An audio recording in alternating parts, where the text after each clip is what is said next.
Chapter 8. Where is Christine Daae? On Saturday morning, Comte Philippe looked across the breakfast table at his brother. "Don't do it, Raoul, please. All this talk about ghosts and phantoms. I think the girl is mad." "She's not mad, and I'm going to marry her," Raoul said. "She's only a little opera singer," Philippe said unhappily. "And she's very young. Are you still going to love her in 10 or 20 years' time?" Raoul drank his coffee and did not answer. There were 2 more unhappy faces in the opera house, too. The directors now understood about O.G. They didn't want any more accidents. "Box 5 is free tonight for O.G. Daae is singing Margarita, and here is 20,000 francs. Madame Giry can leave the money in box 5 for him. Is that everything?" Monsieur Armand asked Monsieur Firmin. "It's a lot of money," Monsieur Firmin said unhappily. He thought for a minute. "What about some flowers in box 5? Madame Giry says that O.G. likes flowers." "O.G. can bring his own flowers," shouted Monsieur Armand. The evening began well. The chandelier was now back in place with new ropes. All Paris was in the opera house. Everybody wanted to hear Christine Daae's voice again. People also knew about the love story between Christine Daae and the Vicomte de Chagny. There are no love secrets in Paris. People watched the Comte and the Vicomte in box 14 with interest. Young men from families like de Chagny do not marry opera singers. When Christine came onto the stage, her face was white and she looked afraid. But she sang like an angel. Ah, what a voice! All Paris was in love with Christine Daae. She began to sing the famous love song. Suddenly, every light in the opera house went out. For a second, nobody moved or spoke. Then a woman screamed, and all the lights came on again. But Christine Daae was no longer on the stage. She was not behind the stage. She was not under the stage. Nobody could find her. The opera house went mad. Everybody ran here and there, shouted and called. In the director's office, people ran in and out. The police came and asked questions, but nobody could answer the questions. Monsieur Armand got angry and shouted, and Monsieur Firmin told him to be quiet. Then, Madame Giry arrived in the office with her daughter Meg. "Go away, woman," Monsieur Armand shouted. "Monsieur, there are 3 people missing now," Madame Giry said. "Meg, tell the directors your story." This was Meg's story. "When the lights went out, we were just behind the stage. We heard a scream. I think it was Christine Daae's voice. Then the lights came back on, but Christine wasn't there. We were very afraid, and we began to run back to our dressing room. There were people running everywhere. Then we saw the Vicomte de Chagny. His face was red and he was very angry. 'Where's Christine? Where's Christine?' he shouted. Suddenly, the Persian came up behind him and took his arm. He said something to the Vicomte, and they went into Christine Daae's dressing room." "Yes. And then?" Monsieur Firmin said quickly. "What happened next?" Nobody knows. Meg's face was white. We looked into Christine Dyer's dressing room, but there was nobody there.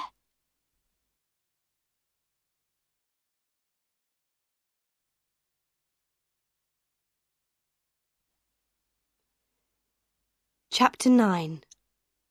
The House on the Lake. When the lights came on, Raoul ran.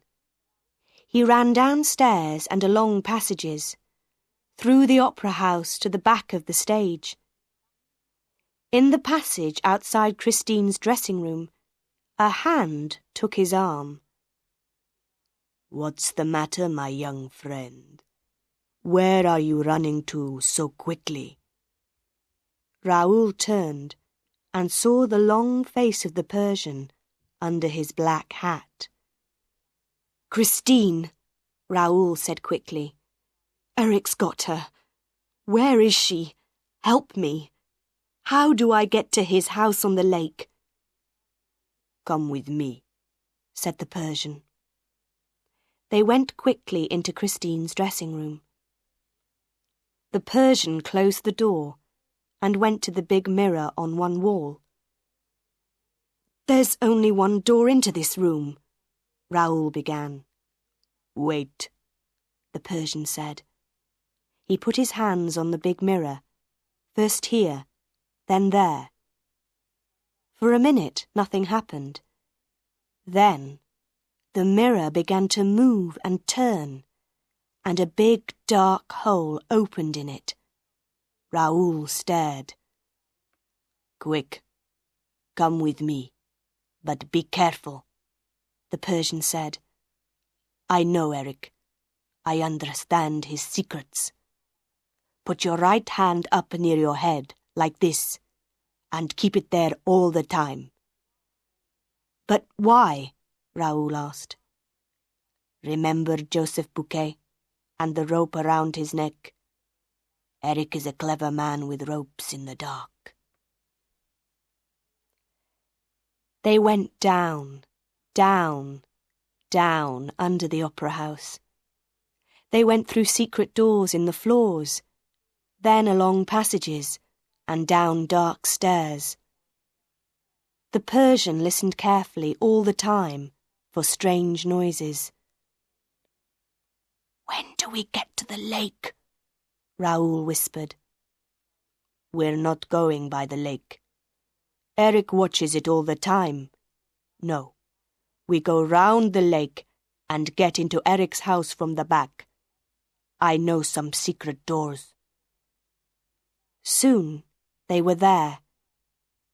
In the dark, the Persian felt the wall carefully with his hands. "Ah, here it is," he whispered.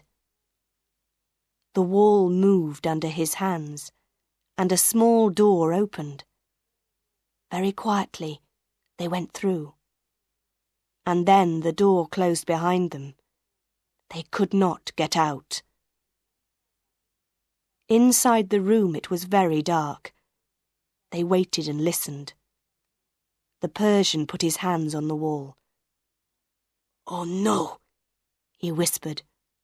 "It was the wrong door. This is Eric's torture room, the room of mirrors. We are dead men, Vicomte de Chagny. Dead men." At first Raoul did not understand, but he soon learnt. The lights came on, and they heard a man's laugh. Eric knew they were there. The room was all mirrors, walls, floor, ceiling. There were pictures in the mirrors of trees and flowers and rivers. The pictures moved and danced in front of their eyes, and the room was hot. It got hotter and hotter and hotter. Raoul was thirsty, hot and thirsty, and the rivers in the pictures danced and laughed at him. He closed his eyes, but the rivers still danced. Water. He needed water. But the mirrors laughed at him. Soon, He could not move or speak, or open his eyes. He was not thirsty now, just tired, so tired. "Oh, Christine, I'm sorry," he thought. "I wanted to help you, and now I'm dying." Through a mirror in the wall, Christine watched her lover in the torture room. Behind her Eric stood, with his hands on her arms. "He's dying, Christine, dying. Watch him carefully. No, don't close your eyes. Watch him." Christine could not speak. She wanted to scream, but no words came. Then she found her voice again. "How can you do this, Eric? Why don't you kill me?" "Because I love you, Christine. Marry me, be my wife, and love me. Then Raoul and the Persian can live." Slowly, Christine turned. She looked into Eric's terrible, ugly face and spoke again, very quietly. "Yes, Eric. From this minute, I am your wife." She put her arms around Eric's neck and kissed him slowly and lovingly on his ugly mouth. Then she took her arms away and said slowly, "Poor, unhappy Eric." Eric stared at her. "You kissed me," he whispered. "I didn't ask you, but you kissed me. Freely. Oh, Christine, my angel. That was my first kiss from a woman. Even my mother never kissed me. She gave me my first mask when I was 2 years old.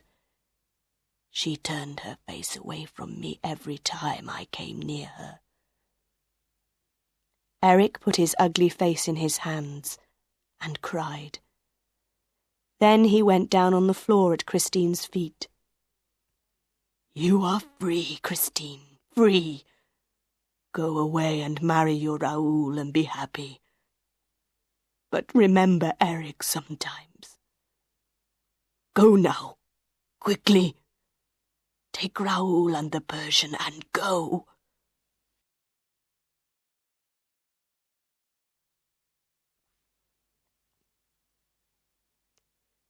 Chapter 10. Madame Giry visits the Persian.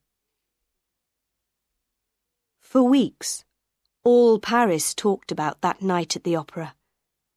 Everybody asked questions, but nobody knew the answers. Where was Christine Daae? Where was the Vicomte de Chagny? Were they alive or dead? And the Phantom of the Opera? Some weeks after that famous night, Madame Giry went out one afternoon to a small house near the Rivoli Gardens. She went in and up the stairs to some rooms at the top of the house. The Persian opened the door. Madame Giry looked at him. "My friend, you know the answers. Please tell me, are they alive or dead?" "Come in," the Persian said quietly. They sat down on some chairs by the window and looked out across the Rivoli Gardens. "Yes," the Persian said slowly. "The Phantom is dead now. He did not want to live any longer. I saw his body 3 days ago, and because of that, I can talk to you about him. He cannot kill me now." "So, the Phantom was really a man?" Madame Giry asked. "Yes, his name was Eric. That was not his real name, of course. He was born in France, but I knew him in Persia. He was a famous builder, and I worked with him there. For a time, I was his friend, but not for long. When he came to Paris, I came after him. I wanted to watch him. He was a very clever, very dangerous man. He could be in 2 or 3 places at the same time. He could be in one place, and his voice could come from another place. He could do many clever things with ropes, and mirrors, and secret doors. You see, he helped to build the opera house. He built secret passages underground, and his secret house on the lake. He could not live in the outside world because of his terrible, ugly face. Unhappy Eric. We can feel sorry for him, Madame Giry. He was so clever, and so ugly. People screamed when they saw his face. And so he lived this strange life, half man, half phantom. But he was a man in the end. He wanted a woman's love. He stopped, and Madame Giry asked quietly, "And Christine Daae and Vicomte Raoul, what happened to them?" The Persian smiled. "Ah, yes. What happened to young Raoul and the beautiful Christine? Who knows?" Nobody in Paris ever saw Raoul and Christine again. Perhaps they took a train to the north and lived a quiet, happy life together there. Perhaps Christine's wonderful voice is still singing somewhere in the cold and beautiful mountains of Norway. Who knows?